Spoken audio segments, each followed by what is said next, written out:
You familiar with the sport of gentlemen's ice hockey where they'd sometimes grow playoff beards? Well, these are podcaster mustaches. I still think it's so that no one from the CCIW recognizes you in Fort Wayne.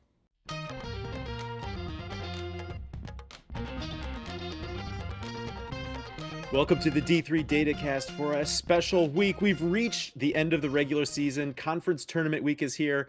I know a few conferences dip their toes in there already, Matt, but this is really tournament time. Whether we're talking conference tournament or national tournament, we have reached tournament time. It's an exciting time of year. How are you feeling? I'm feeling great. I cannot believe we are already at this point in the season. We've got just like one UAA Saturday left. Everyone else is in conference tournament mode, and this is where things get down to the nitty gritty. You got to get your pool A, or else you're sitting on the bubble. And it can be tough to track with so many conferences out there, different formats, different number of teams, different schedules. The schedules are all a bit different, Matt. But d3hoops.com Yeah. has a great resource for following the conference tournaments. They've got their conference tournament tracker live that went up live last week. You can break it down there. They do a great job listing all the seeding is, the schedule, all the results and the scores will be populated there. Check it out at d3hoops.com. I know I've already been using that as a big resource, just trying to figure out okay, who's got the Saturday championships, who's got the Sunday championships, all that kind of information. Great job to Pat and d3hoops.com team getting that together on the men's and women's side. I basically have that tab open for like 2 weeks straight just to keep track of all the conference tournaments around the country. It's a great resource. Yeah, a lot going on. And Matt, we're going to have a lot going on too, right? Of course, we've got this huge episode. We're going to be breaking down all of the conference pictures, all the conference tournaments, how their outlook, who are the favorites in each conference, and then what are the national implications based on what we see in those conference tournaments. There's obviously the race for the Pool A, the automatic qualifiers. There's also the race for those at-large bids, but for even teams who are squarely in the tournament field one way or another, there's still those races for, the top 16 seeds who could be, given preferential treatment in terms of hosting rights. Of course, there's still some geographic factors that need to work out and some, differences between who has the priority if we have, men's and women's teams both in the field, but also those super special top 8 seeds where they will be guaranteed to not have to face each other until at least the quarterfinals. So lots to break down, and it's all going to play out here over the final week in conference tournaments. As I mentioned, we got a lot going on. We've got this show going out Sunday, the final day before the selections are made. We're going to be bringing back a very special live show, Matt. We got the championship Sunday live stream going on. That's March 2nd as the final games are being played out. We're going to be live. And the fun thing about NPI is it's a dynamic system. There's nothing special or magical about needing to wait until the end of a full day has played out to be able to run. Just because that's the way we've been publishing updates on a daily basis, and that's the way that the NCAA had been publishing, weekly, and now they are in a daily cadence as well. There's nothing special about that. You can run new NPI numbers just as soon as there's one more game played, and so we're going to be doing that on that championship Sunday, March 2nd. We're going to be live. Every time a game goes final, we're going to add that in, rerun NPI, take a look. How does that change the picture? So should be a lot of fun, Matt. Once we're down to like the final game, we'll know if it's this way or this way, what are the implications? So we'll kind of know even ahead of time what the field is going to look like. Yeah, come and hang out with us and watch me type numbers into my computer, and we'll see how they affect things. We'll see the top 8 picture, the top 16, those final Pool C bids. We'll talk bracketing, where your favorite team is likely to go or not go. All those types of things with tournament. A lot of the selection drama is going to be gone this year, but there's still a lot of interesting things we're going to learn on the last day. So this live show, I think, will be while those games are going on and while the picture is being solidified. And then once it's over, we'll kind of know. So we'll kind of be going off the air then as things kind of wrap up for the day. And as we go off the air, we will probably put together some sort of recorded show that we'll be able to drop on the YouTube channel. We're going to, break down what that final picture looks like for the Pool C, at-large bids, the top 8, the top 16, and Matt, maybe by that time you'll have a little mock bracket worked out so we can talk about that. So that'll go out Sunday night. The bracket reveal from the NCAA will come at some point, usually early afternoon on Monday, March 3rd. So we will not have a normal Monday morning episode drop. Of course, we'll have a very busy Sunday, as we just talked about. But at some point there that afternoon, we'll get together, kind of do a quick bracket reactions, talk about some of the bracketing decisions that were made, and kind of just talk about our initial, just kind of off the cuff reactions to the bracket. We'll regroup Monday night. You and I, Matt, will get together. We'll record our first round picks and preview episode that will go out that night to those with early access through Patreon. And that will be scheduled for a March 4 general release in our normal 8:45 a.m. Tuesday morning slot.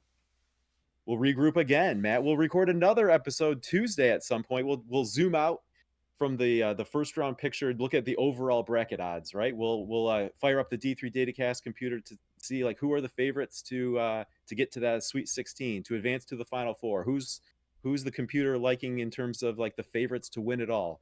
That's always a fun episode to look at. And again, that'll be going out to our Patreon supporters with early access on the evening of March 4 after we're able to get that together. But Wednesday, March 5, that morning will be the general release for that episode. So going to be a busy time for us here over the next 10 days or so, but we wouldn't have it any other way because it's a lot of fun. Yeah, in a lot of ways, our whole season, you and me, Zach, with our data, with our numbers, with our analysis, leads up to these selections, and then the brackets, the reveal, the tournament odds. So this is kind of our Super Bowl here, is kind of leading up into the first weekend of the tournament here. We love this time of year, so we'll be busy, but it'll be a fun busy.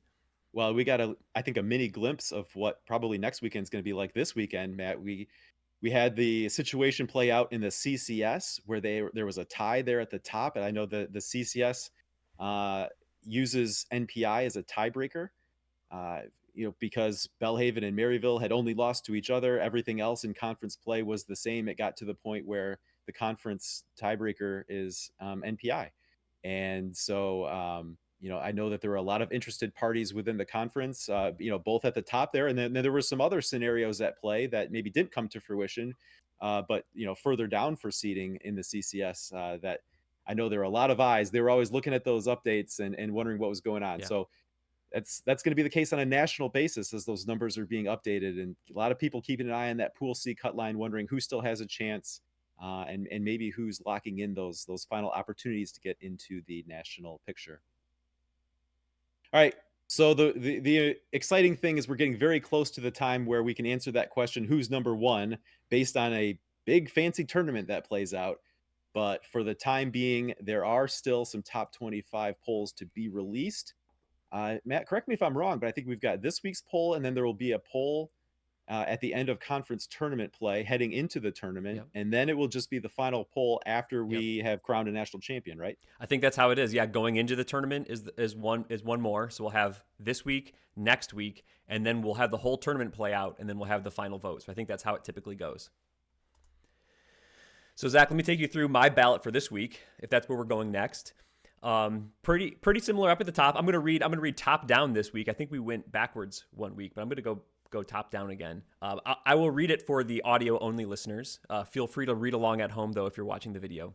Number 1 is Wesleyan, no change from last week. Number 2 is NYU. Number 3 is Wisconsin Platteville. Number 4 is Randolph-Macon. Number 5 is Wisconsin La Crosse. Number 6 is Trinity of Connecticut. Number 7 is Washington University in St. Louis. Number 8 is Hampton-Sydney. 9, Tufts. Number 10, Emory. Number 11, Christopher Newport. Number 12, Redlands. Number 13, Illinois Wesleyan. Number 14, Calvin. Number 15, Roanoke. Number 16 is St. John's. Number 17 for me was Cal Lutheran. Number 18 was WPI. I had John Carroll at number 19, Drew at number 20, Carthage at number 21, Franklin and Marshall at 22, Trine at number 23, Denison at number 24, and then back into my ballot for after a couple of weeks out is University of Chicago at number 25. Now, I'll be honest, I think I've talked about this in years past, Matt, but we're kind of at the point in the season where, to be honest, I kind of lose interest or don't really put much focus or just don't really pay attention to the top 25 anymore. And especially, I feel like this year there's been kind of like a lot of the same teams in the mix, except for, a group that's maybe, I don't know, at this point, 30 large that's kind of cycling out of those last, 5 to 8 spots. but just being so close to seeing it all play out in tournament form, it's like, yeah, let's just get on with the tournament part and let it play out. But you don't have that luxury, I suppose, as a voter. You do have to, at least produce a ballot. How are you feeling in terms of just like that dynamic, and then also any, particularly interesting decisions you felt like you had to make this week? I think when we get to this point of the year, we have so much resume now for teams. Early on in the season, you react a whole lot week to week because you're learning a whole bunch about every team. This week, we know a lot about most of these teams, and if they win 2 games that they're supposed to, or maybe they lose one, but it was a tough game, you really don't have to move them all that much because you're still kind of like, yeah, I still think this team is better than that team is better than that team. That's not to say I'm not looking at teams on the outside. Zach, I was messaging you that I was having a hard time with who is going to be my number 25 on my ballot. I ended up with Chicago, even though they've kind of had what seems like a few string of 1-1 weeks in the UAA, but I was looking at teams that were in contention there for me. Chicago was at least a team that had some really good wins that I could lean on. I was considering a team like Hamilton, who's very much a computer darling and an NPI darling, and our efficiency ratings like them and other computer ratings like them as a top 25 team. But I look at their resume, and it feels like their most difficult, like 4 or 5 games are the ones that they've lost, and then they've won all their easier 20 games, which isn't necessarily to say that they're not a top 25 team.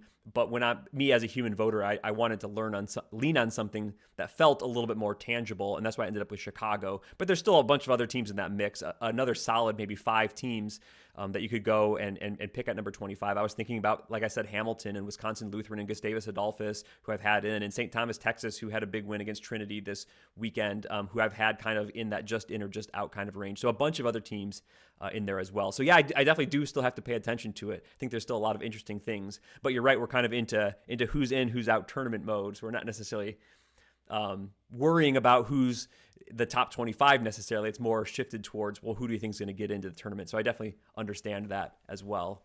Maybe one other thing I've been thinking about at the top of my ballot is this group of probably 3 teams at the top. I've kept Wesleyan number 1 for a while, but every week I really do consider, like, has NYU proven that? Is UW Platteville kind of up in that same position? I consider that 3 maybe like a tier group of its own, like almost 1A, 1B, 1C. I think they're my top 3 teams going into the tournament here. Likely we'll see 3 of these teams as 3 of the number 1 overall seeds, kind of anchoring quadrants there, and having hopefully the quote unquote best path to Fort Wayne. So it would be fun as a neutral observer of those teams to see them in Fort Wayne. And see some of those teams matched up against each other. But that's one of the fun things of the tournament is all across the bracket, we're going to see some really interesting matchups. We will. And so those matchups are going to be determined by what plays out here over the last week. And as we said, we've got a lot going on. We've had a whole lot going on, Matt. D3Datacast.com has been firing on all cylinders, running daily NPI updates, running that bubble watch, and it's all there available for everyone to see. D3Datacast.com is there without paywalls, without any advertising, anything slowing you down, getting in your way of the information. And Matt, that's thanks to our great supporters through Patreon, patreon.com/D3Datacast. Patreon's a platform that people can choose to support content creators. And we've got a great group of people, including Arthur Jackson, who joined us this week as a great job team supporter. So thanks to Arthur and everyone else who's been with us for this ride. And really, the Division III basketball community has these people to thank for partnering with us to be able to do what we do and to present that without paywalls or any advertising on D3Datacast.com. And we offer two tiers of support there, a $3 tier and a $5 tier. We call them Good Job Team and Great Job Team. One of the perks of supporting is that you get early access. As soon as we're done with an episode, you can watch it before we schedule it for a normal public release. So you can enjoy that too. You can also just enjoy the fact that you're supporting our work in Division III basketball. So we thank everyone who's done that. It helps us do these shows and help us have fun with the Division III chatter. So thank you very much. All right, as we said, we're going to be talking about the conference tournament races, Matt, but let's start with the one conference that doesn't have a conference tournament because it's very much relevant in the national picture, and that's the UAA. While everyone else is playing in conference tournament games, we've got one UAA weekend, and that's just a single game. It's just down to the lone remaining game between travel partners. So let's take a look at the UAA outlook with just that one game for them left to play. Yeah, I think right now, NYU, I believe on Sunday, wrapped up the Pool A bid. They're locked in as the automatic qualifier now. So no tournament in the UAA. They're the lone holdout in that respect. But NYU is going to be the Pool A qualifier there, 100%. So really the story there is Emory and Wash U also look like they've solidified Pool C bids, at-large bids. And really the only discussion there is, can either or both of them get into that national top 8 picture or the top 16 picture? It kind of looks like even despite the loss on Sunday, Emory does still look locked into a top 16 national spot, and a really, really, really good shot at a national top 8 spot. So Emory looking strong there. The conversation for Wash U is, can they get a national top 16 spot? I think they're one of the strong candidates there. The at-large bubble team here in the UAA is University of Chicago. And I think the interesting thing there is that Chicago and Wash U play each other on Saturday. We've got the single travel partner game, as you mentioned, on Saturday coming up in the UAA. For Chicago, that kind of looks like a play-in game. Win and in, maybe, and lose and probably bubble out. Those aren't 100-0 either way, but that's kind of mostly how it's shaping up for University of Chicago. For Wash U, I think a win is going to solidify that national top 16 spot. A loss, I don't know that they're out of that, but it's going to make it a lot harder for them to get a top 16 spot should they lose that game. And as we were getting ready for this episode, Matt, immediately I looked at that Chicago number, and based on the 1,000 simulations run here, Chicago gets in via Pool C 53.8% of the time in those 1,000 simulations, and I was like, boy, Chicago playing a home game against Wash U, 53.8. That sounds like an awful lot like a computer line win probability. So Yeah. just to speak to, like you said, where it's kind of if Chicago beats Wash U, they're very, very, very likely in. Chicago loses to Wash U, they're very, very likely out, or would need like a zero bid thief Yep. situation to be like one of ththose last team or two in. Yep. I think that's exactly it in the UAA, Zach. But other than that, there's not a lot of intrigue, right? We know that NYU is in. You look at those Pool C odds, Emory, Wash U, based on all 1,000 of those simulations, they're in every time. So those are 3 bids locked in, and it's just a matter of if Chicago can get what looks like one more win against Wash U to make it a 4-bid league. Otherwise, you got just 3 from the UAA. Yep. Zach, right. We're not going to talk about every conference and every conference tournament in this episode. Yes. We're going to talk about the ones that have basically appeared in the bubble watch. So the conferences we don't talk about in this episode are basically, no matter what, one bid conferences. The conference tournament preview is the conference tournament. You got to win it to get into the NCAA tournament. So we know we're not going to be talking about all 43 conferences in this episode, but we're talking about the ones that have some manner of bubble implication here. All right, moving on to the Nescac, which, Matt, at this point doesn't have any bubble implication because we entered the weekend. The Nescac played their quarterfinals over the weekend here. We entered with, 4 teams that were on our lock list on our daily bubble watch, that being Wesleyan, Trinity, Connecticut, Tufts, and Hamilton. And all 4 won their quarterfinal games. So we've got a Nescac semifinal with 4 teams that we were already considered locked. So at this point, fans on the bubble can sit back and enjoy what should be some great games in the Nescac playing out without any fear or worry as to who actually claims the automatic bid, because all 4 of these teams are just going to be in no matter what. Yeah, this seems like it's a conference that very often will get like a 6 or 7 seed into the semifinal, if not the final, and try to make things really interesting. As you said, we don't have to sweat that out as kind of bubble watchers or neutral observers. We're just going to get to see the good basketball of the Nescac semifinals and finals coming up next weekend. But yeah, these teams are all kind of just playing for those top 8 and national top 16 contention. As you said, they're all basically 100% locks to be in Pool C. In all 1,000 simulations our computer ran, all these teams always made the national tournament. It really looks like Wesleyan, Trinity, and Tufts are locked into national top 16 spots as well. Probably Wesleyan and Trinity look really good for national top 8 spots. So it's basically, can Tufts steal a top 8 spot? Can Hamilton lock down a top 16 spot? That's what these teams are playing for in the Nescac tournament, which is a pretty good amount to play for. Like those, being able to stay at home or be afforded preferential treatment, I think, as you put it, Zach, to stay at home, I think is a good thing. And those top 8 protected seeds as well. No, you're not going to play another kind of national, one of those top 8 NPI teams until at least the quarterfinals. That's big as well.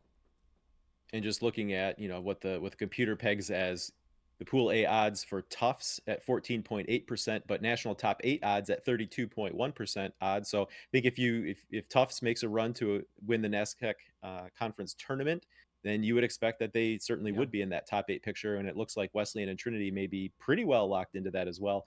Likewise for Hamilton, a little bit, not talking top 8, but if they were to win the NESCAC tournament here, they would probably be looking very, very good for at least the top 16. And, even them, depending on what else happens, has an outside chance at a top 8.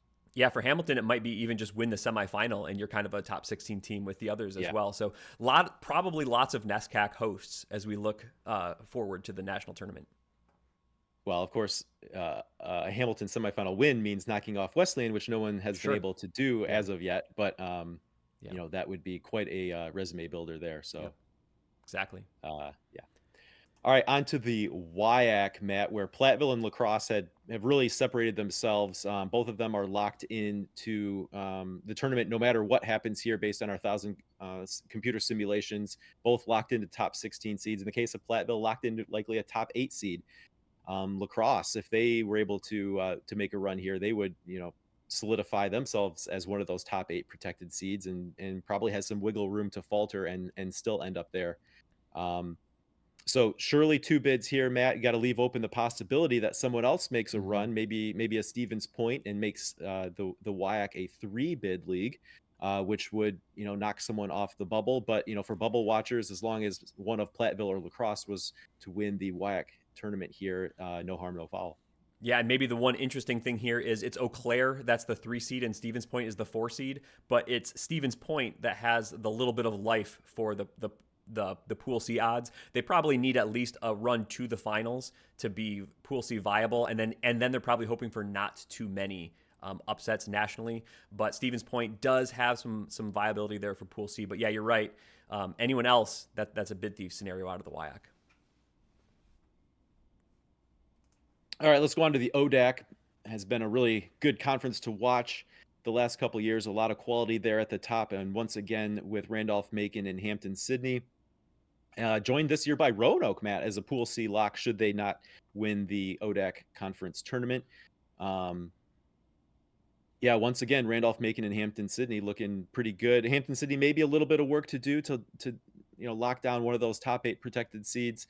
But once again, Randolph-Macon, they feel inevitable. There they are again here, just about locked into a top 8 seed. They, as long as they don't drop a shocking quarterfinal, they're probably going to be one of those protected seeds. Yeah, they're locked into the tournament at least. Hampton-Sydney's locked into the tournament. Hampton-Sydney's probably in line to host as a top 16 type of a team. They have a shot in the top 8 as well. Probably need to at least get to the finals there to do so. As you mentioned, Roanoke, they have a shot maybe to get into that top 16 picture. But then 2 maybe bubble teams in the Odac are Virginia Wesleyan and Guilford. Virginia Wesleyan is probably really good if you can just reach the semifinals. I think maybe even a semifinal loss for Virginia Wesleyan is enough to get into the tournament. They'd love to reach that final or even win the Pool A. But Virginia Wesleyan looks pretty good if they can at least get through the quarterfinals. Guilford is a little bit more interesting. They probably don't have any shot at Pool C unless they reach the Odac finals. And then if they get there, I think they maybe stand a pretty good shot at getting a Pool C, an at-large bid if they lose the tournament final. Of course, in the Odac, that means you've probably beat a couple of good teams along the way. You're probably getting some quality win bonus and some other good wins on your resume. So almost more than anyone in the country, Guilford probably has ability to improve their resume through just 2 games. It's pretty rare that you play a conference tournament quarterfinal and that ends up being a really, really good win. But I think what is the Odac 8-team tournament this year? So that means it would be a 4-5 matchup. And I think that's Virginia Wesleyan and Guilford. I think that's the matchup. Yeah. So that's a great game. If you win that game, that's a great national game. And then the next game you'd have to play would be, they'd probably have to play the 1, right? They'd probably Randolph-Macon. So you win that game as well. That's another great win. So yeah, Guilford, it's a tough road to even get to the final. But if you do it, then you've just solidified your resume and you have kind of, a Pool C resume in a can right there out of the Odac tournament. So it'd be interesting if they can do it. It really probably an improbable run out of Guilford, but that would put them kind of back onto the bubble and probably the positive side of the bubble. Neither of the other teams in the Odac tournament probably have any viability outside of the automatic qualifier winning the whole thing to get into the tournament. and even talk about the path, or the gauntlet you have to run to be able to win that conference, as a low seed. Hmm. The odds are really stacked against you just because of the quality that you would face, up and down. You talk about, Guilford trying to make a run to the final as the 5 seed. You're talking about having to go through Virginia Wesleyan and then likely Randolph-Macon, and then you're probably playing a championship game against Hampton-Sydney or Roanoke, right? Yeah, right. Yep. All right, so yeah, that I feel like we say it every year. Can't believe this is a quarterfinal game. Whoever ends up in that Odac 4-5 game, that always ends up to be a real kind of premium Yeah. early conference tournament matchup. And that's certainly the case again here with Virginia Wesleyan and Guilford. Whoever loses that game probably won't be feeling very good about their tournament odds. Guilford for sure, but even Virginia Wesleyan, um, going to be one to watch. It's going to be fun. I'm looking forward to that one a lot. Yeah, and I And think of really, course, a little bit different this year because that's gonna be played on campus because yes. only the semifinals and finals are at the Civic Center this year. So Guilford travels to Virginia Wesleyan. Virginia Yep. Wesleyan has the benefit of that being a home game. Yep, that'll be big for them. I think just to wrap up the ODAC here, it's most likely a 4-bid league, but I think the 3-bid scenario is probably Guilford beats Virginia Wesleyan and then loses the next round. Then you might be in an ODAC 3-bid scenario where it's just Randolph-Macon, Hampton-Sydney, or Roanoke. Yep. All right, coast to coast, Matt. This is a major, bid thief potential here with Christopher Newport locked in our simulations 100% of the time as a Pool C should they need it. No one else really has any Pool C shots, so bubble teams are really going to be rooting for the captains here to take care of business in the coast to coast tournament. Um, but we've talked about Salisbury they've played Christopher Newport tough in that second game, I believe it was, and they've got a wide range of results. So who knows what the Seagulls are capable of this year? Yeah, and even Mary Washington, I think, would be Sure. capable of playing a competitive game with Christopher Newport and winning. And heck, we've seen UC Santa Cruz play some really good games this year. I believe Warren Wilson has opted out of that tournament, so it's going to be just a 4-team tournament here. But yeah, I think it's a chance to be a pure bid thief conference. Christopher Newport looked great as a Pool C team, no matter what happens in this tournament. So if anyone else besides Christopher Newport wins, that's a bid thief because none of these others are going to make it as an at-large team. All right, let's go on to a similar situation in the Newmac, Matt, where WPI is on very solid footing for their tournament lives, regardless of what happens in the Newmac tournament. But that's not the case for everyone else competing for that Newmac crown. Everyone else needs to win that tournament to be able to get into the NCAA tournament. And that means if that happens, that's going to take a spot from someone else because that will turn the Newmac into a 2-bid league when it otherwise would be a 1-bid league should WPI win the conference tournament there. Yeah, and WPI very much did solidify themselves as the top dog in the Newmac.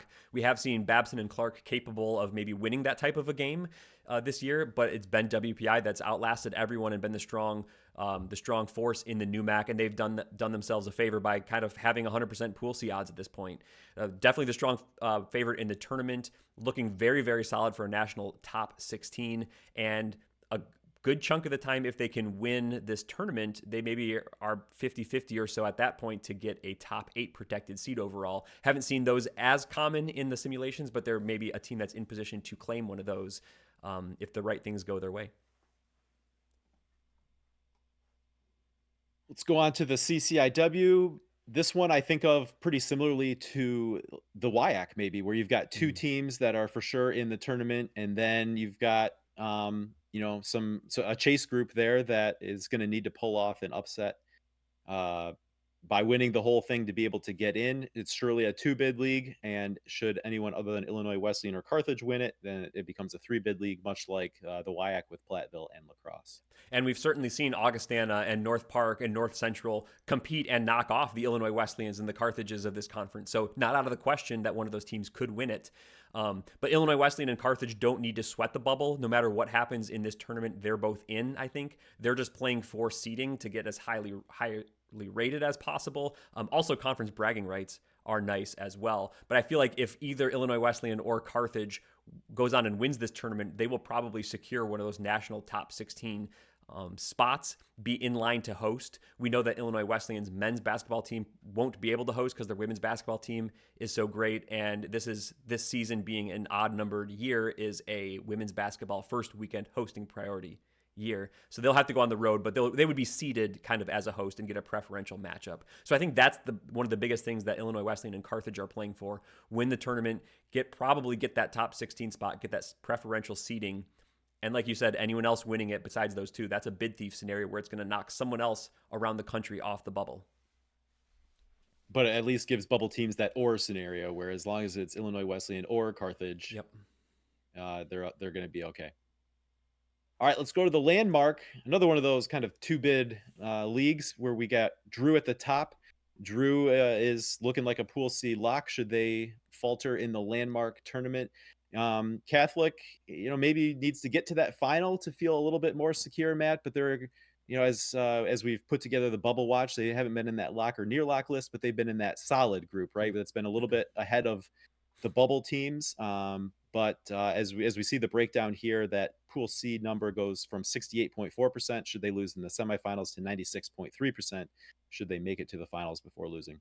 Yeah, for Catholic, that's just the nightmare scenario is you lose the semifinal and then it's upset city around the country and there's too many bid thieves. They're probably more likely in than out if they lose in that semifinal game.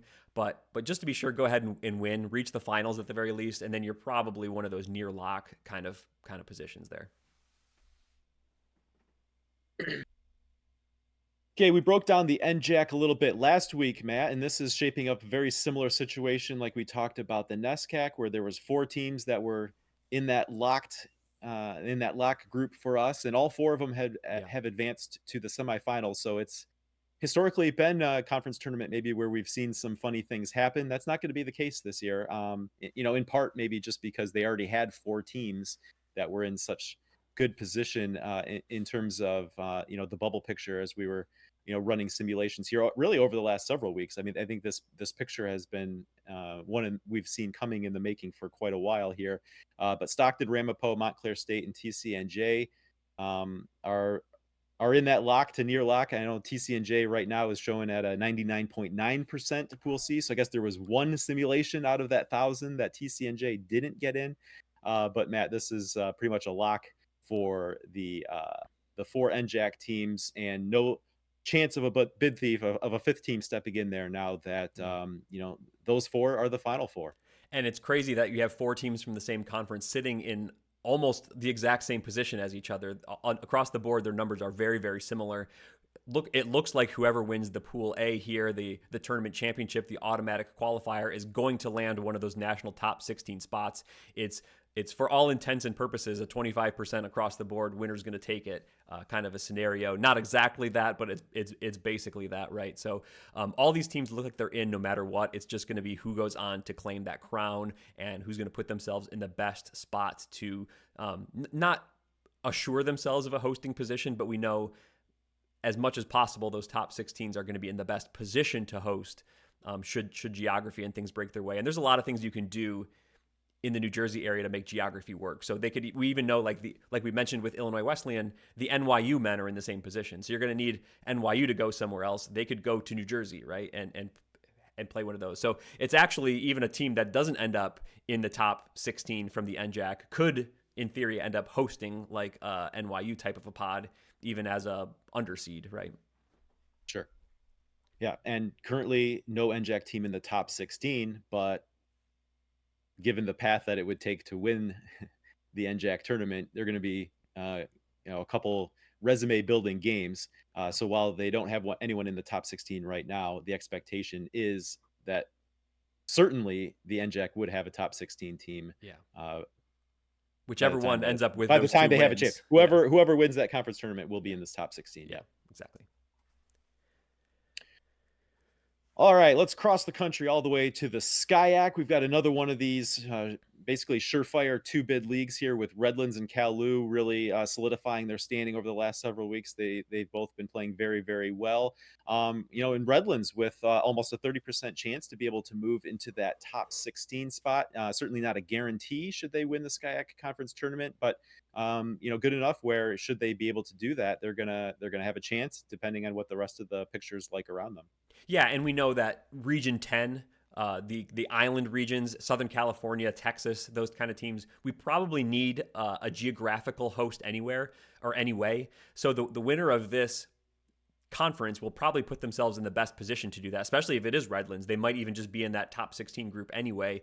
Could see a Southern California pod. You don't love to see it, but that probably means Redlands and Cal-Loo in the same 4-team first weekend pod. They wouldn't play each other on the opening night, but they would have a chance if they both win to play each other in the second weekend.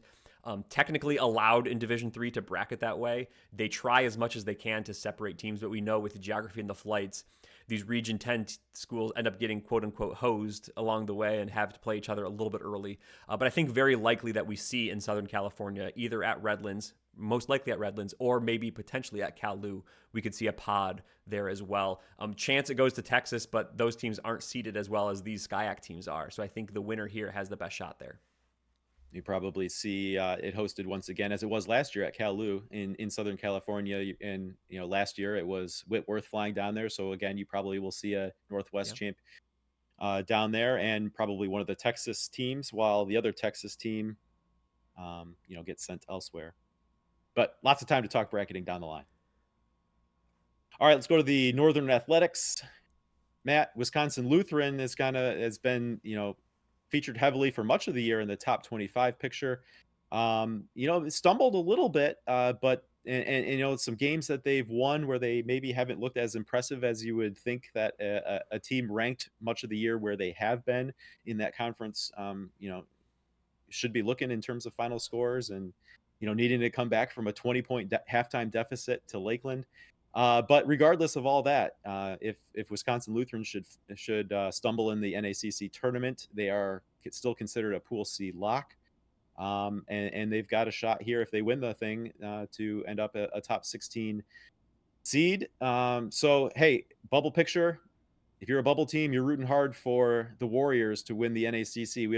They don't want to see someone else mixed in there and have Wisconsin Lutheran have to take one of those coveted Pool C at-large bids. Yeah, pure bid thief scenario here in the Northern Athletics Conference for sure. Let's go to the Centennial. This has been an interesting one to watch over the last few years. Not quite as crazy of a picture this year, with Franklin and Marshall and Gettysburg being pretty solid Pool C contenders should either one of them or both of them lose in the conference tournament. That's pretty much the case for Franklin and Marshall, whether that loss comes in the finals or semifinals. Gettysburg is, maybe more bubble in should they lose in the semifinal, but looking pretty solid should they lose a final. And, in terms of at-large possibility from the Centennial, Matt, that's about it. Yeah. So teams on the bubble are really going to be wanting to see Franklin and Marshall or Gettysburg win the Centennial. But Swarthmore's been playing well. Johns Hopkins, maybe a little inconsistent, but I think at their best, they can certainly knock off anyone here. So it's going to be an interesting one to watch. You look at what the computer thinks of these teams, Matt, and Johns Hopkins has better Pool A odds actually than Gettysburg. And that's not a scenario that teams on the bubble would want to see play out.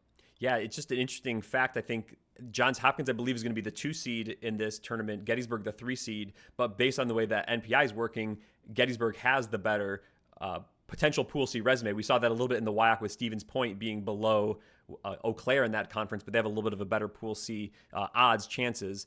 So Gettysburg, the one that has Pool C viability. Johns Hopkins, I think, is seeded higher in the conference tournament due to how they did in conference play. But Hopkins needs that AQ if they're going to get in.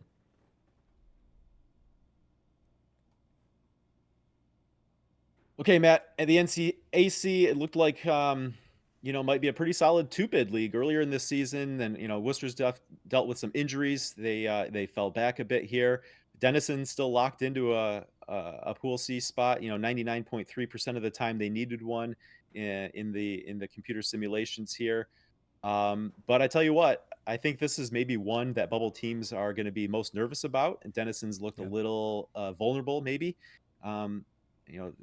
Just in taking a loss and some other ones here, and just I think this, regardless of Pool C viability, I think Worcester and Wabash, in particular, are two teams that could give, could make a run here, and you wouldn't be shocked to see either one win the conference tournament. That wouldn't be a good outcome for the bubble, however. Yeah, I think that's right. I think Worcester and Wabash are both good teams.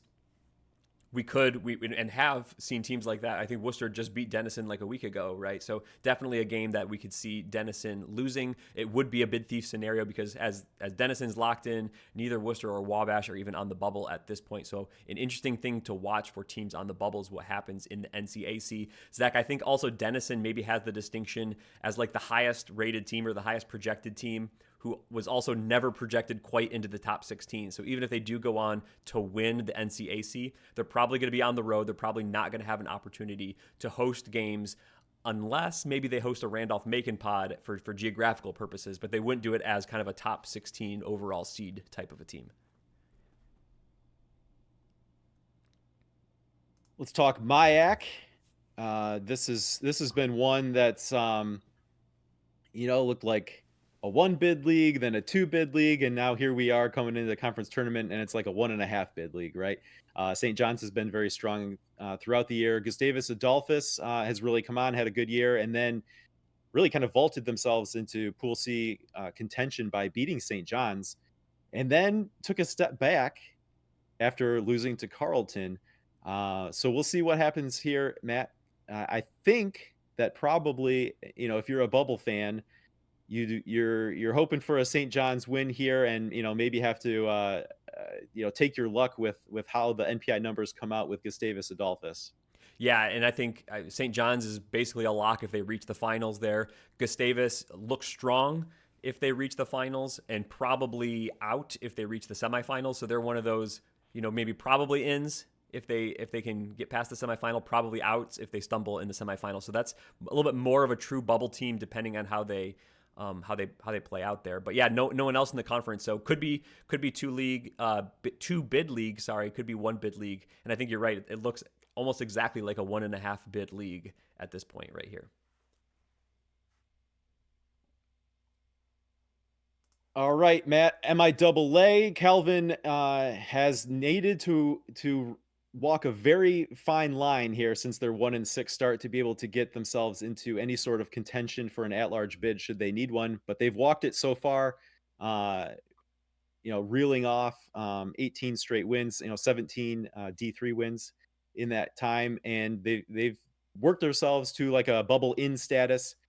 And part of that's come at the expense of Trine. 2 wins over Trine, and the two's fortunes have really flip-flopped over the last couple of weeks.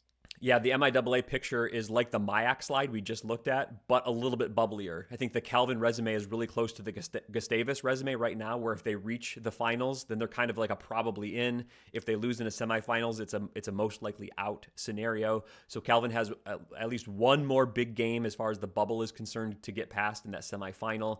Trine, I think you're very right. Their fortunes have flipped in the last couple of weeks.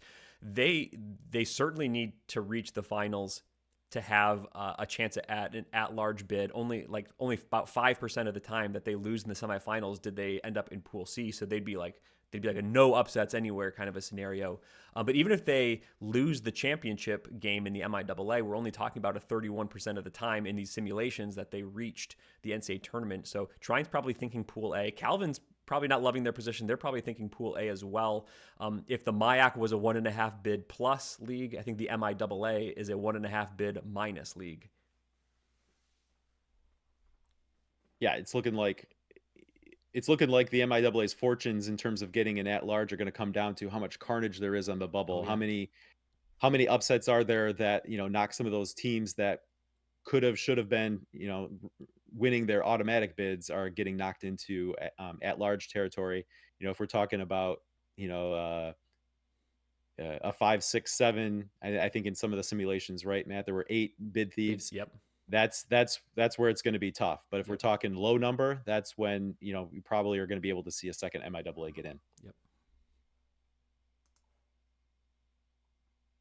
The SCAC, Matt, St. Thomas, they got a good win over Trinity, followed it up with a win over Shriner on Sunday, and have really solidified themselves.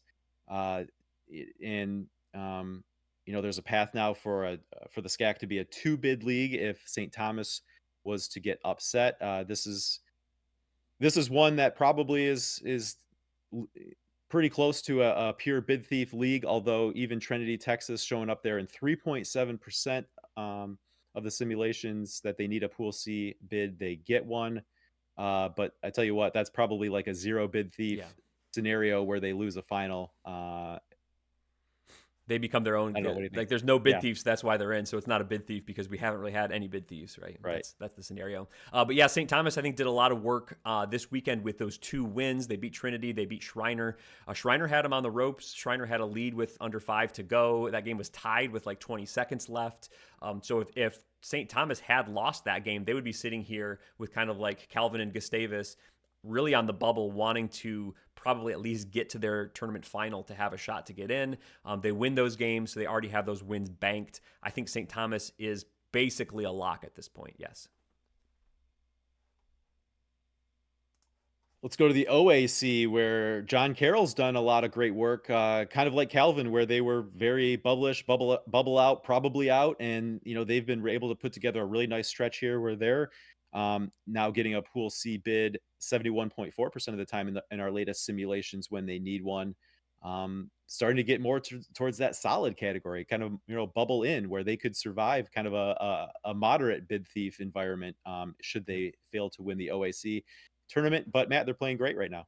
Yeah, they even have a decent enough shot. If they lose a semifinal, they'd probably be 50-50 at that point, which I'm sure they wouldn't love, but they would have some reasonable chance there. If they reach the finals, they wouldn't be a lock, but they would look really, really good if they lost a tournament final in the OAC. The only thing keeping John Carroll out at that point would be kind of like those 7-8 bid thief scenarios where it's like you said, carnage around the country, and the cut line goes so high that these teams get knocked out. But any reasonable number of bid thieves, and John Carroll would look pretty good if they reach the final. Anyone else in the OAC, though, we're not really used to that. This is a deep league. I think there's still a bunch of good teams here. So there's a lot of threats to John Carroll in this tournament bracket. There's even good teams. Like I don't think like Marietta didn't even make this tournament, I don't think. And we've seen them play some good games this year, beat some good teams, had some struggles along the way as well. But I think that shows just the quality and depth of the OAC. Even though the NPI resumes aren't there, it doesn't mean that John Carroll is anything like a sure thing to reach that final or win that final. Let's talk Gnac. We got St. Joseph's Maine, Matt, is the Yeah. is the Pool C contender out of the Gnac this year. No one else really showing anything here. Everyone else is going to need to win the Gnac tournament, secure that automatic bid. But if St. Joseph's Maine were to lose in a Gnac final, the 67% of the time they lose in the final, they're able to secure a Pool C bid. But it's only like a quarter of the time if you're talking about a semifinal loss or a quarterfinal loss. Yeah, they're probably one of these teams like a Calvin, like a Gustavus Adolphus, who wouldn't feel great if they lost their final. They'd still feel a little bit nervous about how things go out all around the country. But even so, the way it's looking right now, should that happen to them, it still looks like a more probably in than out scenario. But in the GNAC, no one would be shocked. St. Joseph, Connecticut's another good team there. If they win that game, that could be a bid thief scenario out of the GNAC. We've seen it in the past when Albertus beat St. Joseph, Connecticut, where that league got 2 in. That could be another scenario this year. St. Joseph's Maine has crafted themselves a pretty good resume. Not a lock. They still need to get at least to the finals, and then they're kind of more like bubble in. But we could be seeing 2 bids out of the GNAC this year should they not be able to convert and win that AQ. And I'm not sure if there's a conference whose outlook has changed more over the last couple of weeks than the Little East, Matt, with Keene State. This has always been kind of the go-to bid thief conference, with Keene State being really one of the national teams really in the mix there in the middle of the top 25 picture. And at times they were this season, but the last couple of weeks Keene State's taken a few losses where they've gone from a pretty solid Pool C contender to now, Matt, if they even were to lose in a final, they would probably be a little bit maybe more bubble out than anything in simulations run with results through Sunday. Going through the end of the season here, for just 45.3% of the time they're able to secure a Pool C bid. should they need one. You're with a finals loss, if losing in the finals, of course, you'd need a Pool C bid. But under 50% there, the Keene State Owls are very much on the bubble should they fail to win the Little East Conference tournament. Yeah, kind of surprising. It's pretty 50-50 there, but it leans a little bit, less likely or more likely out than in. Tough to see for Keene State. They're still the overwhelming favorite in the Little East, but we just saw them take a couple of losses.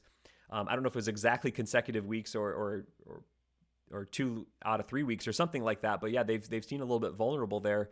And as we just saw in previous slides, it looks like should these other teams not be able to convert their Pool A's, they could be behind a St. Joseph's Maine. They could be behind a Calvin. They could be behind a Gustavus Adolphus. They could be behind a John Carroll. Too many of those teams stack up in front of you. You don't want to be in the back of that line. That's how you get left out if there's too many bid thieves. Even a team that's had a pretty good season, a pretty good resume as Keene State, 20-5. Things happen around the country you don't like to see. Just go ahead and win your automatic bid, win that Pool A. That's how you're going to sleep at night. Yeah, just a couple of weeks ago, they were not in that position. They were going to be an easy in should they not win the tournament, but a couple losses later, and the outlook is very, they were going to be a different. host like just a few weeks ago, right? They were in that range. All right, speaking of another team who's seen their outlook change Yeah. dramatically of late, Matt, and that's Whitworth, who was a pretty easy, like bubble in type team as we've been doing bubble watch. Then they lose that game to Whitman, and their Pool C odds have taken a huge hit. There's still life there, but I tell you what, the Pirates really need to win the Northwest Conference tournament. Yeah, their scenarios are like with those 1-2 bid thief type scenarios. Should they lose in the conference final, Whitworth's really going to want to plan on winning the Pool A, the AQ. I think you're right. It was that Whitman game that really cost them as far as their at-large bid odds. They were looking bubble in. Now they're kind of looking probably out. So it's going to be kind of Pool A or bust for Whitworth Pirates in the Northwest Conference. Certainly no one else in the conference has at-large bid life, so everyone here is gunning for the Pool A. And it's a very similar situation in the HCAC with Anderson. Anderson was looking very solid for an at-large bid should they need one. Then they also stumbled late in the regular season. I believe it was Berea maybe who kind of blew out Anderson, if I'm remembering correctly. And as a result of that loss, they went from a pretty solid team, in our bubble watch to one now that, like Whitworth, is down there in single-digit odds for a Pool C bid should they need one. The Ravens really going to need to win the HCAC tournament. Yeah, the really interesting thing here is when I've kind of posted a lot of my mock brackets, for some reason, our computer efficiency ratings likes Franklin a little bit more than Anderson, just the way that the computer numbers work. So Franklin gets the Pool A in these simulations a few more percentage points of the time than Anderson does. And right now, Anderson is like the last projected bubble team. So kind of the first, if they don't win the Pool A, then they're the first team out if there's any bid thieves around the country. So in some of my projection, there's 2 HCAC bids, but in almost all actual real life scenarios that are going to play out, it's only going to be one of these teams. So it's probably Pool A or bust for everyone in the HCAC. Maybe the tiniest sliver of life for Anderson should they get to a final and lose. But there's got to be absolutely zero carnage anywhere else in the country for them to get in. And that was similar to what we just saw with Whitworth in the slide before. And you mentioned that the computer likes Franklin a little bit more even than Anderson. You really look at a 4-team mix here, Matt, that there's pretty even. Oh, maybe not even, but I mean, you're showing better than 13% odds here for a group that includes Anderson, Franklin as the favorites, but also Rose, Holman, and Hanover. Yeah, so none of those 4 teams over 40%, none of them below 13%. So the computer says to some degree it's anyone's game there in the Heartland. Okay, we've got one more conference to talk about that has a team that has any sort of Pool C life, and this one is on absolute life support, Matt. In the American Rivers, Nebraska Wesleyan, 0.3% for Pool C for Nebraska Wesleyan, 0.1% for Dubuque. Well, I guess technically in our 1,000 simulations, that shows 2 teams here have some Pool C odds. I think if you're Nebraska Wesleyan or Dubuque, you really need to know that you need to win the American Rivers Conference Tournament Championship. It's incredible that a conference that had 4 tournament bids last season is now hardly a prayer of any at-large bids. I would love to be able to. I don't have the code, unfortunately, to see exactly which simulations got those Pool C bids for those teams, because I would love to see it. It's got to be one of these, like every single favorite one, and then I don't even know. I would just love to see the numbers on that specific simulation, but basically never Pool C bids out of these conferences. Although in one simulation, Dubuque somehow got a Pool C bid, and in 3 simulations out of 100 or out of 1,000, Nebraska Wesleyan somehow got a Pool C bid. I think we should not count on any at-larges out of the American Rivers. And if they do get one, then congratulations to the entire bubble. You also got in as well. So that would be a no sweat type of a scenario there. Can't imagine what that would be like. But yeah, the American Rivers, they're just playing for that one spot, that AQ. And that's kind of all there is. It's probably like a no carnage situation, and Whitworth wins the Northwest Conference, and Anderson wins the Heartland, right? And all those other ones that would have been very slivers, like they're like the last. It was like no carnage, and everyone else who had like low percentage odds won their Pool A anyway, and so they were just like the last sliver left. Team. And probably along the way, anyone that happened to play as closely related to like these two teams, like also won as many games as possible before, like either winning their AQ as a favorite or not winning their AQ, just like total NPI perfectly in their direction. That's how it had to happen. Interesting for us math nerds, less interesting for everyone else out there. So we'll move on here after talking about the ARC. So that's a lot of conferences, Matt, that have some sort of play in the bubble picture here. As you mentioned, any conference we didn't talk about here, who wins, who loses the AQ, it doesn't really factor into the Pool C picture, the at-large picture, because it was going to be a one bid league no matter what, and just a matter of who wins it, who doesn't. But there wasn't going to be a contender in there who had any sort of chance of an at-large bid should they not win it. And for all of those other conferences, go to d3datacast.com. If you can go to all the individual conference pages, you can see essentially the view we have on the screen here. And you can see the Pool A odds for basically for each team in that conference who's made their conference tournament to win that tournament championship and get the automatic bid into the NCAA tournament. So you can see that for all those other conferences as well.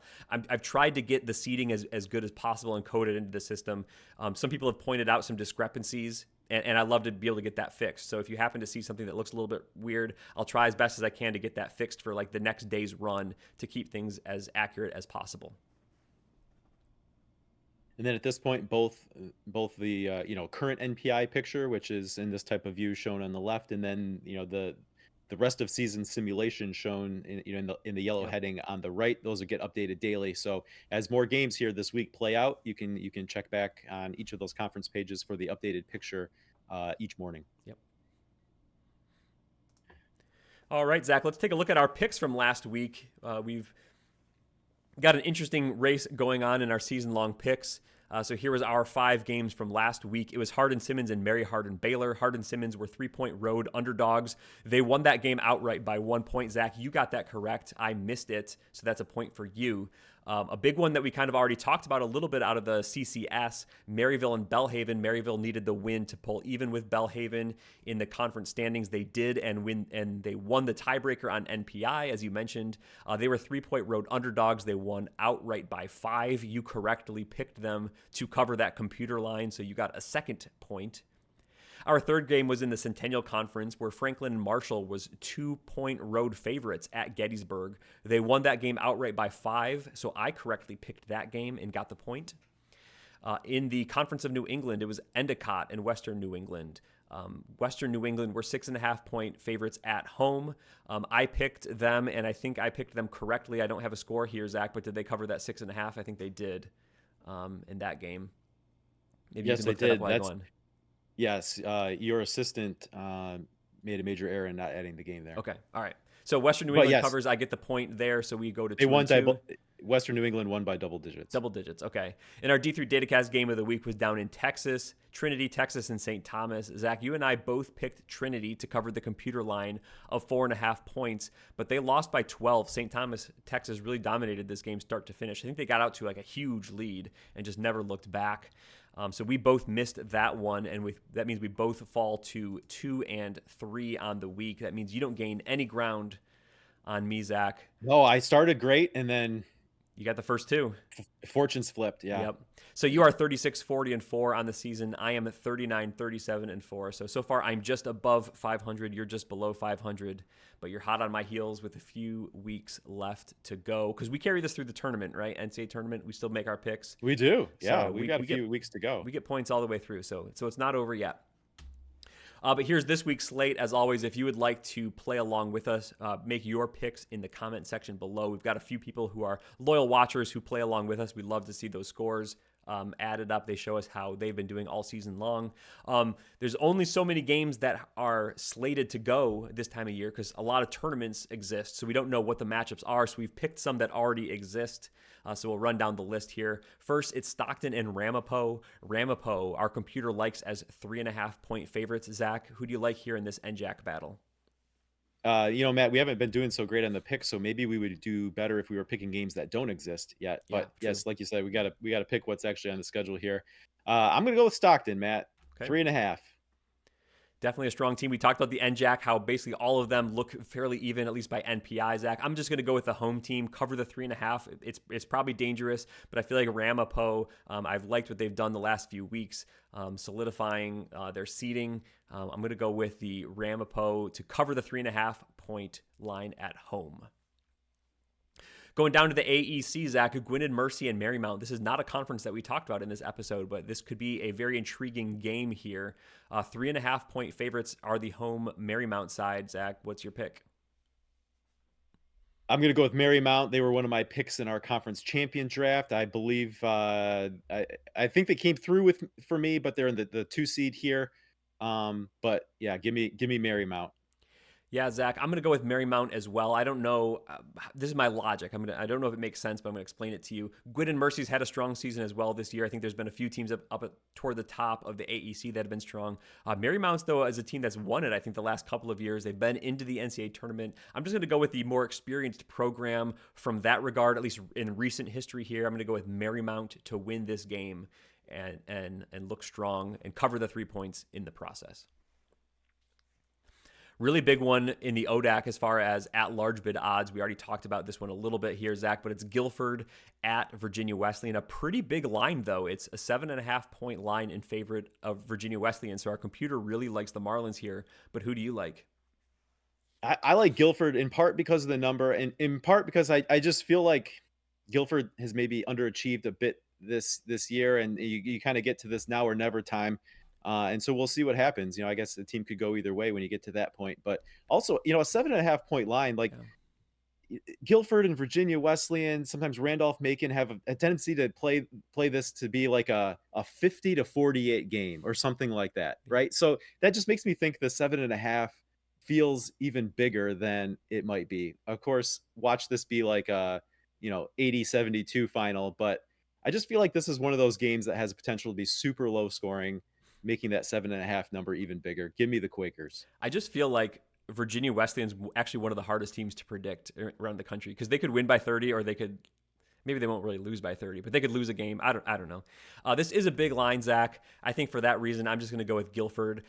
I would probably pick Virginia Wesleyan. Almost certainly would pick them outright to win this game, but 7.5, I'm just going to pick Guilford against the line and just not overthink it. Okay, we're going to the Nescac with Tufts and Trinity. It's a 5.5-point line. This line is in favor of Tufts now. Is that true? We better double check this quick. Hold on. I think that's probably. That can't be right. We're doing this live, everyone. So we're just gonna keep rolling here. I'm just gonna talk about Tufts. Tufts are the jumbos. Trinity the bantams. This is a good game in the Nescac. It's probably the 2-3 game. It is the 2-3 game, right? Yes. So this is a neutral court game. This is tremendous content we're putting out here right now. Boy, you're really going to have a word with your assistant. Yeah, so it's Trinity is favored by 5.5. So let's just make that update real quick. I don't know if you can refresh that as we're no, it's just going to show minus 5.5, but it's okay. Everyone will know it's plus 5.5. Tufts are 5.5-point underdogs at Trinity, which makes sense. Yeah, give me the Tufts jumbos, roll bows. All right. Is that a thing that they say? I don't know. I've been telling you about Tufts for years. I know you've been talking about but roll bows. Is that they say that? Okay. Anyway, Yeah. I am going to pick Trinity. I think this is going to be a great game. 5.5 may be too big to do this, but I'm taking Trinity. Maybe I thought that the line was favoring Tufts, and I was picking against a different line. But I'm just going to pick the Bantams. Bantams broke my heart last year, and so I'm just going to have to pick them this year until they get bounced from whatever tournament they're in. Maybe that's my new strategy. Just put wrong information on the slide, Yeah. and I know what I'm picking against, I and you just don't have, and I you just won't need know. something to complain about. If I ultimately lose the season, then I'll just point to this and say this was the reason why. Okay, our D3 Datacast game of the week. We talked about play-in implications for both teams. For Wash U, it's the chance to solidify maybe a top 16 overall spot in the bracket. For U Chicago, it might be a play-in game to the at-large field for the NCAA tournament. So it definitely has a lot of national implications, and also is probably just going to be a darn entertaining game. But this looks like Wash U is a 2-point favorite at Chicago, which does make sense to me as the line. Yeah, Wash U is a 2-point favorite. Okay. All right. So we'll let you pick that one. Yes, Matt. Well, I think you've used the phrase neutral observer several times this episode, but of course we're not actually totally neutral observers here, and it would be a bit advantageous for us if Wash U were to win this game. So I guess the emotional hedge pick here would be Chicago. Well, I guess they're getting two, so that you could thread that needle where maybe they lose by one, and best of both worlds. But let's go with the Maroons. Zach, how many years have we now spent with Calvin essentially on the bubble watching UAA games on Friday and Saturday? And how many of those times have the UAA team obliged us in doing what we need to do? Yeah, almost never. I'm picking Chicago to cover the two because that is the most likely scenario to which our heart gets broken. So it's going to happen. How often has the team in question been Wash U? Yes, almost always. Again, inevitable that this is going to happen. So that we're going with Wash U we're going with Chicago to cover the 2-point line against Wash U for various reasons.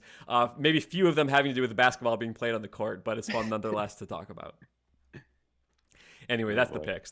This one devolved into silliness. Sorry about that, everyone. That's the picks. Post yours below. Let us know how you did. Maybe you can do better than us this week. All right, Zach, we got a mailbag here. Why don't you let us know what it is? Yeah, one here from Greg Lewis. Does the UAA get hurt in NPI by not having a conference tournament, or does having only 25 games help?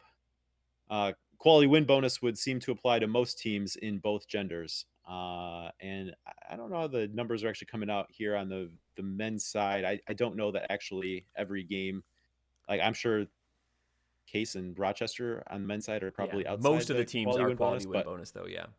I mean, I think UAA's helped the most by being just a good league full of great teams. So they all do really well in non-conference. So it's a strong league. I don't think they're being hurt by not having a conference tournament. Speaking at least first for men's basketball, we've already talked that 3 are certainly in. A 4th has a good chance or has a decent chance at getting in. So getting 4 in, that's probably as many that any conference is going to be out, going to get in. We talked about 5 teams in the Odac having a shot, but probably the Virginia Wesleyan Guilford loser is probably out. So that's probably only like a 4 bid maximum league as well. So I think UAA is getting as many bids as any conference really out there or has the chance to. So from that aspect, it's not hurting them. But would a conference tournament help them? I think maybe. On one hand, so we talked about U Chicago having essentially a play-in game with Wash U. If that was their 25th game and they also had a conference tournament, that means additional chances for wins, but also additional necessary losses. So one thing that the UAA doesn't have in their conference tournament is that they have the normal, like everyone's got to win and lose a conference game, right? But you don't need to take an additional loss to get on the Pool C. So I think that can have some effects. So I think, I don't know. Overall, they're fine. They're getting a bunch of teams in. I think could a conference tournament somewhat help them? Maybe. But I don't think they're really. I don't really think they're on the outside. I don't think they're in the poorhouse here. What do you think, Zach? No, I don't think there's anything inherent one way or the other. Right? I guess all that they really lose out on is maybe a Chicago loses to Wash U, and so in this picture, like we've kind of looked at that as being a little bit of an in and out game. With a conference tournament like a Chicago or a Brandeis, who we've kind of been following as bubble teams, they still have that possibility to just go win the conference tournament. Yeah.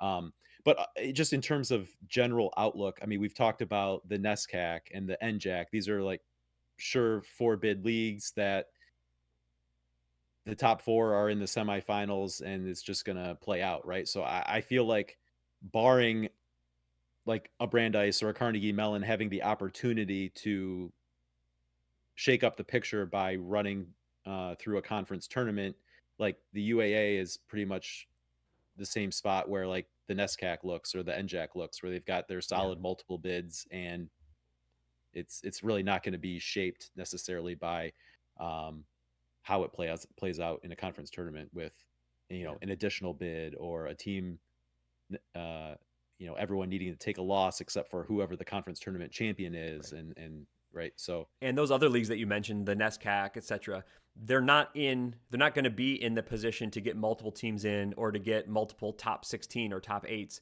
because of a conference tournament. They're already there now, or they were even before their conference tournament started. right. It was because of what they did all season long to get there, not just because of the conference tournament. So I would say really there's no advantage or disadvantage for the UAA at this point.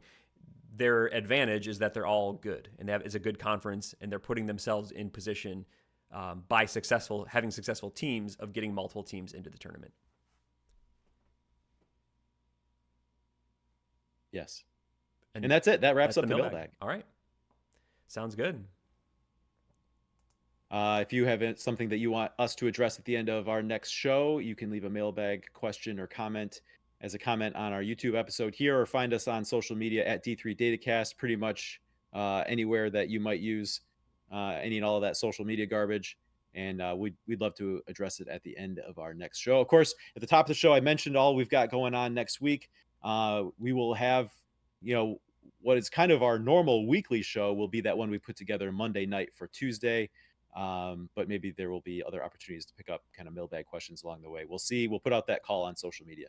And we did our Patreon shout out earlier in the episode. So if you skip to the end to see your name on the slide, you got to go earlier in the show to see your shout out. We thank you so much for joining the Patreon. Appreciate it, everyone. Zach, have a happy conference tournament week to you. But for now, we're going to say good job, team. Good job, team.